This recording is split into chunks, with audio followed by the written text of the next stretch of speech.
आपण पाहत आहात सर्वसामान्यांचा बुलंद आवाज, तुमच्या हक्काचा नीडर सम्राट. संपादक दीपक आढाव. कुर्ला पूर्व परिसरात शुक्रवारी पहाटे MMRDA कडून जुन्या इमारतीचे तोडकाम सुरू असताना एक मोठी क्रेन 4 ते 5 झोपड्यांवर कोसळलं. सुदैवाने यामध्ये कुठल्याही प्रकारची जीवितहानी झालेली नाही. मात्र यामध्ये 10 जण जखमी झाले असून त्यांच्यावर सायन आणि भाभा रुग्णालयात उपचार सुरू आहेत. कुर्ला कुरेशीनगर येथील इंदिरा नगर परिसरात शुक्रवारी पहाटे 3च्या सुमारास ही घटना घडली.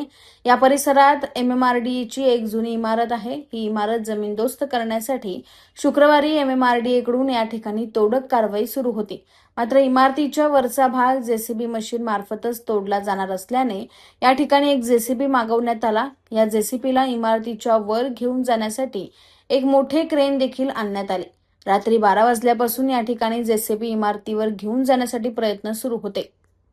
मात्र पहाटे 3च्या सुमारास JCB इमारतीवर घेऊन जात असताना अचानक संतुलन बिघडल्याने क्रेन बाजूला असलेल्या 4 ते 5 झोपड्यांवर कोसळले. यावेळी या झोपड्यांमध्ये अनेक जण झोपलेले होते. मोठा आवाज आल्याने नागरिकांनी तत्काळ घराबाहेर धाव घेतली. झोपड्यांवर क्रेन कोसळल्याने अनेक जण या ठिकाणी अडकले होते. घटनेची माहिती तत्काळ अग्निशमन दल, पोलीस आणि पालिका कर्मचाऱ्यांना देण्यात आली.